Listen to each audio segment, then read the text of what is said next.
When you finished reading the book, what was your initial thoughts after reading it? My initial thoughts were,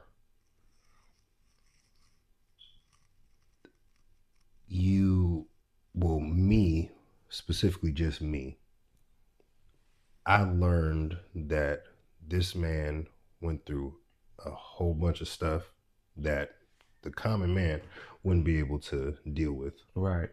Like, no ifs, ands, or buts. Ro-D has gone through assassination attempts, multiple. His family members, assassination attempts. He's had to fight his local government to prove his innocence. This is a lot of shit that would break the common man. Definitely, 100%. This kind of lifestyle is not for the weak. It's not for the it's for the immoral, but it's not for a man with a moral compass like him. That's why he ended up getting out the game. He knew it was too much on his head, too much on his heart. Okay. Second question. What are your thoughts about Ro-D's message in his book, and how do you perceive his message? His message is very clear. If you want to get out, you got to do whatever the fuck you need to do to get out. If that means you got to leave folk behind, drop everything that you're doing, like you seek an asylum, without snitching on anybody, giving anybody up to the police, or anything like that. That's what that means to me. Do you believe his book can reach and help the youth or anyone else going through the same struggles like I do? Can you please explain that? Man, listen. This book not only can reach, it has reached the youth. It's got cats from his generation coming out the woodworks talking about how they understand the morals and the trials and tribulations.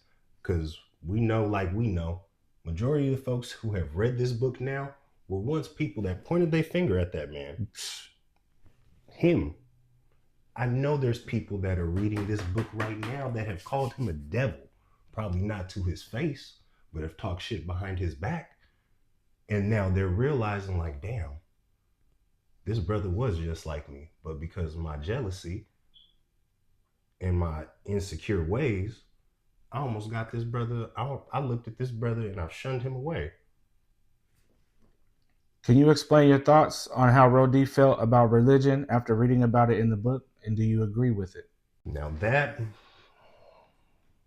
might be not a sticky situation, but it's a question that's needed to be talked about and answered amongst our community as Black men, old and young. We know that the prison pipeline system has used religion to fill up our prison cells. Mm-hmm. We see it with the schools. We see it with all that.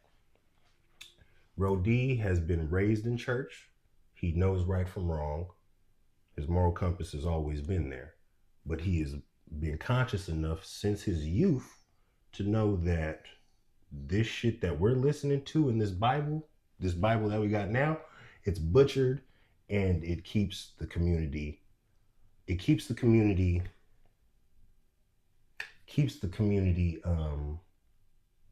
lost. Mm-hmm. Keeps the community lost and locked, and I'm trying to figure out the third word, but I just can't right now. But I think you can get what I'm saying. That's very understandable. Like,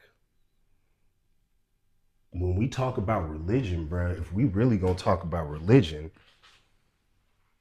it has done more harm, especially for the South Side.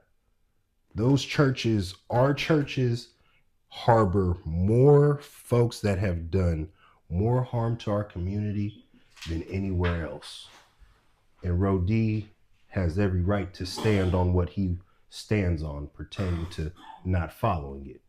Now, me per se, because of me being raised in Black liberation, Black Panthers, and all that kind of stuff, I do believe in scripture, but I look at it because of when you look at scripture, it's liberation itself. Right. It's literally liberation.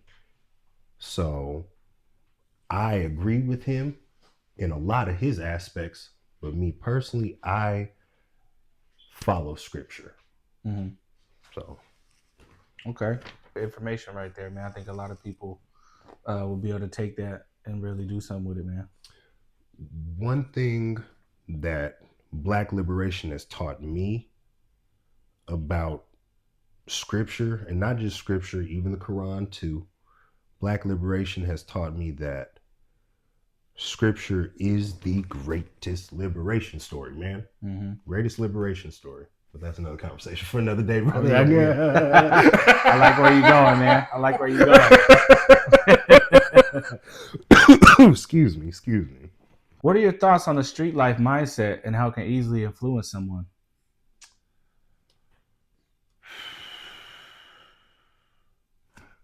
We got kids as young as 9 years old toting pistols. Toting pistols. What are you toting a pistol for at 9 years old here in Stockton, California? Like, there's nothing to do out here, so we create bullshit. Like, I don't know how any other way to say it. You can be so easily influenced here in Stockton. You'll see a kid 2 years from the day right now. Let's start like right now. If you met a kid today, you see him 2 years from now, he'll be tatted up, smoking hella weed, talking all this. Oh, what's up with my nigga? Whatop with my nigga? Whoop-de-whoop-de-whoop-de-whoop. Bro, you was just little bro. And on top of that, let's not even get into the conversation of the Stockton community is under 10% Black. So who is the targets really here in Stockton? Man, if we think really about it. If we really start getting deep into it, because Stockton hasn't had a Black population higher than 20% since probably 1985 to about 96. And that's the time period where me and you were born. Another conversation for another day, though, brother. Definitely.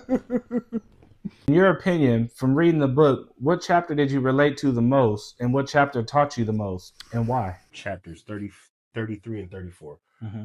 Violence and dysfunction and mental illness. Those two chapters alone literally break down all of the issues that Ro-D is facing to me. Mm-hmm.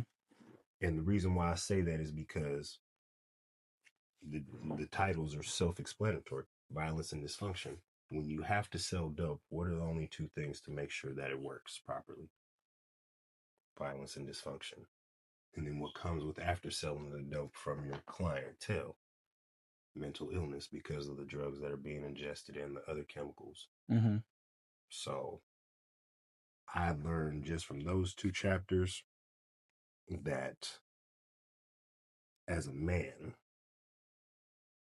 if I want to make something of myself, I have to make the conscious effort, especially here in Stockton. Let's not forget that this is Stockton, where it's nothing but cow shit in the air, and we have people walking outside just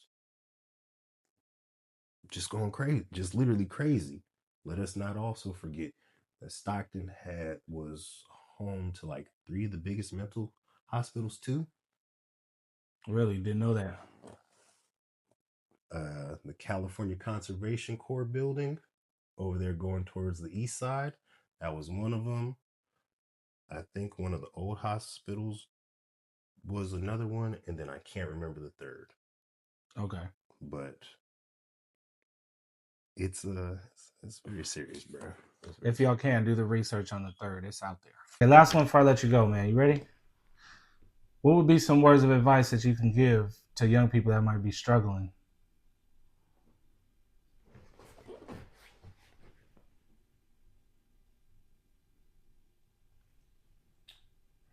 Young people, do your best no matter what. However, do not compromise yourself. Never, ever, ever compromise your morals, your spirit, or your mind. you'll never be able to get them back, especially in this physical realm. Never be able.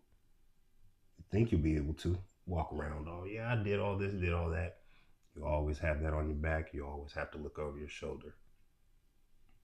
Don't do it. Be a stand-up person. There's not too many stand-up people in this world now. We need more of those, especially this generation coming up. I'm talking to y'all. That's going to do it, man. Thank you for showing up for No Shame in the Game podcast and giving the answer to these questions, man. I got you. I like the honesty, man. I love it, man. I appreciate you, bro. I appreciate you for real. Thank you, man. Like, Thank you. Seriously, bro. I've never done this before, bro, and I truly do thank you. Yeah, it took a lot, man. You guys stepped out your comfort zone a little bit. I like that. I don't think too many people is able to step out their comfort zone like you have. You know, it shows a lot about your character, man. I like that. I'm trying, bro. Like, I really am trying, family. And thank you. 100%, man. Got you. Thank you. Got you.